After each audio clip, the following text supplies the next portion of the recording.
Well, as we look at the life of Jesus on earth, we come today to what we assume must have been a pretty significant event, not just for Jesus, but for everybody around him. Jesus raises Lazarus from the dead.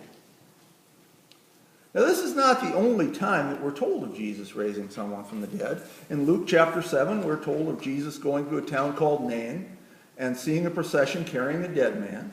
It's the only son of a widow. And Jesus stops the procession and says, "Young man, I say to you, get up." And the man did. And also in Matthew 9, we read about a synagogue leader coming up to Jesus and saying, "My daughter has died, but come and put your hand on her and she will live." And Jesus goes there, takes the girl by the hand, and she gets up. She lives. So we know of at least 2 other times when Jesus raised somebody from the dead, and yet this one, the story of Lazarus, is the one that seems to stick with us. It's the one that people always remember. Now, there are a couple of significant differences in the Lazarus story from the other people that Jesus raised. For one thing, the others appear to have passed away just before Jesus saw them. Lazarus was dead for 4 days by the time Jesus got there. Another difference is that the others seem to have just been kind of random people that Jesus just happened to run across, that he had no particular connection to. Lazarus was a good friend of Jesus's while he was on the earth. And when I read this story, one of the remarkable things about it seems to be how no matter what else is happening in this story, Jesus always appears to be in control of the situation. People are panicking, people are weeping, people are telling Jesus what to do, people are telling Jesus what he should have done. All this stuff, all this chaos going around Jesus, yet Jesus stays calm and always in control of what's going on. Jesus knows exactly what he's going to do. Jesus knows exactly when he's going to do it. And Jesus knows everything is going to work out the way it's supposed to work out when he does it. Now, first, Jesus is told that his friend Lazarus is sick. And his response is, "This sickness will not end in death. No, it is for God's glory, so that God's Son may be glorified through it." And then Jesus does nothing for 2 days. Nothing at all about the situation. How do you suppose that Mary and Martha felt at that point? They had sent a messenger specifically to tell Jesus about their brother being sick. So the messenger comes back. "Well, did you tell Jesus about Lazarus, our brother?" "Yeah, I told him." "Well, where is he?" "I don't know. Said he was going to stay where he was." "Well, did he say anything else?"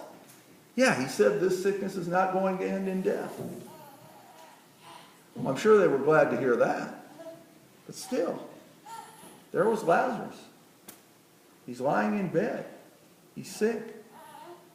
He's not getting better. He's getting worse. He's getting weaker. What must Mary and Martha have thought?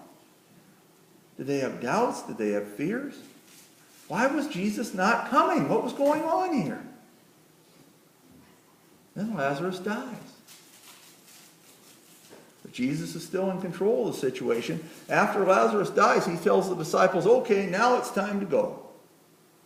The disciples don't want to go. They're afraid that the authorities, where they're going, are going to want to kill them.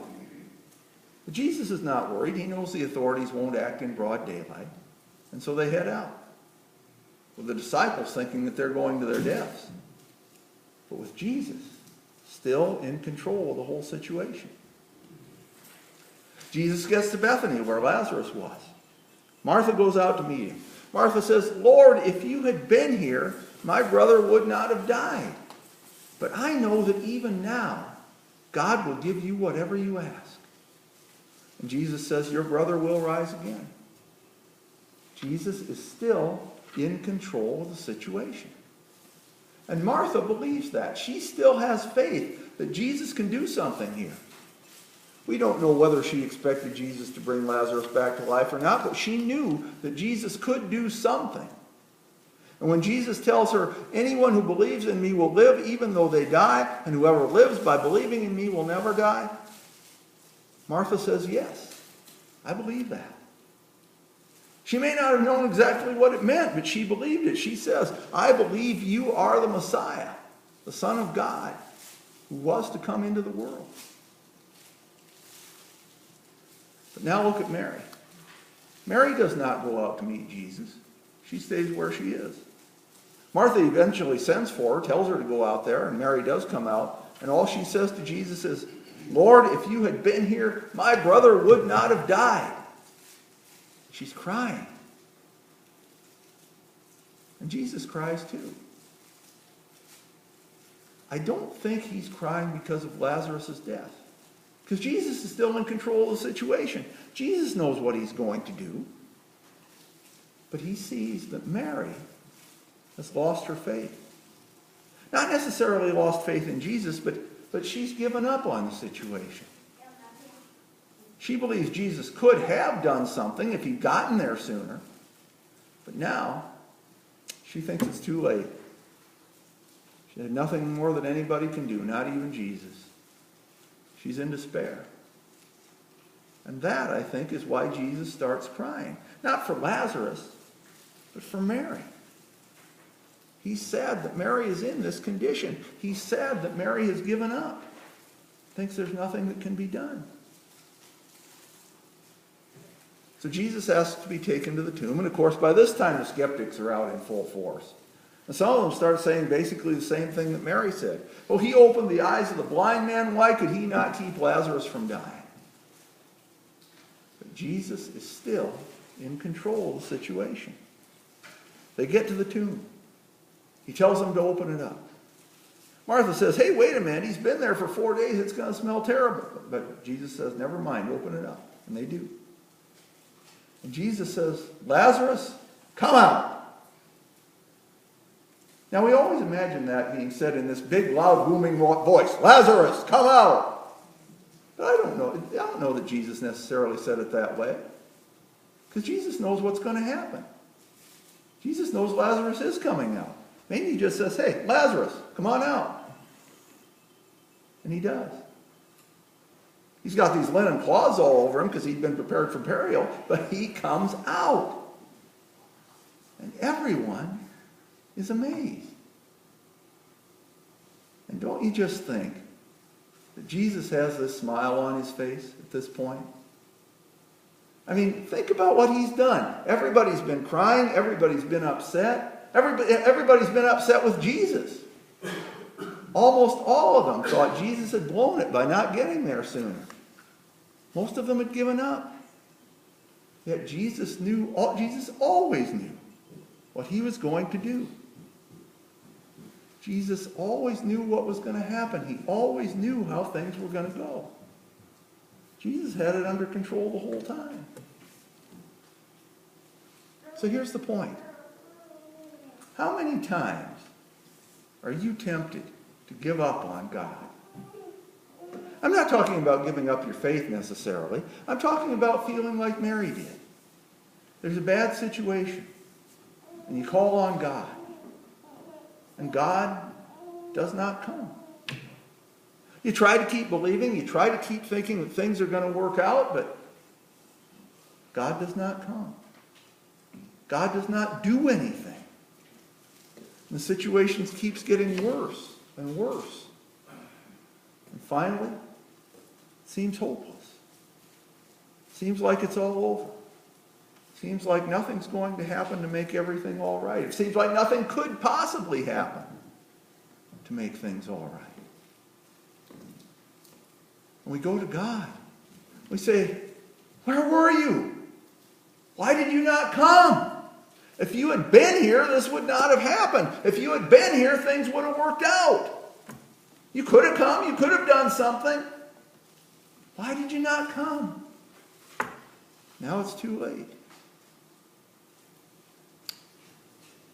Well, whenever you feel like that, remember this story.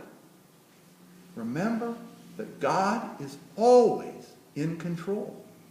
No matter how things look, no matter how things seem to be, God is always in control. And with God, it is never too late. God is always right on time. God can always make things work out the way they're supposed to work out, even if it looks to us like the situation is hopeless. That's true in our country, and it's true in our world. The day after tomorrow will be the 4th of July, Independence Day. And when we look at things that are happening in our country, when we look at things that are happening in our world, we get worried.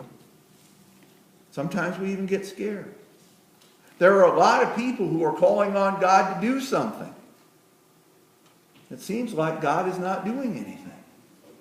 We try to keep believing, we try to think things are going to work out, but God does not seem to be doing anything. Things seem to be getting worse and worse.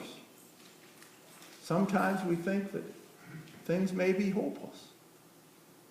And we look at things right around us. I mean, we need rain. Everybody knows we need rain. Surely God knows we need rain too.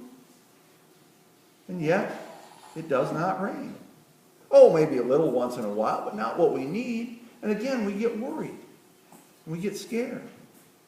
We call on God to do something, and it seems like God is not doing anything. Again, we try to keep believing. We try to believe things are going to work out, but God does not seem to be doing anything. We don't understand why.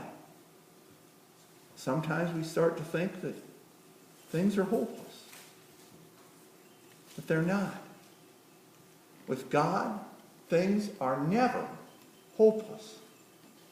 There is always hope with God. With God, it is never too late.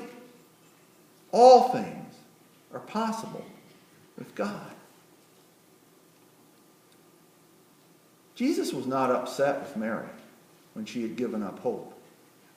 God will not be upset with us if we give up hope. But God will be sad, just like Jesus was sad. Because we've made ourselves miserable when all we really needed to do was keep believing. All we really need to do is keep trusting God. God is always in control. And God always knows what he's doing. There is nothing that happens that God does not know about. There is nothing that happens that God does not allow. And in the end, God will always make things work out the way they are supposed to. You and I can believe that. We can trust it. No matter what our situation is, it is never hopeless. With God, there is always hope. Because with God, all things are possible. Amen.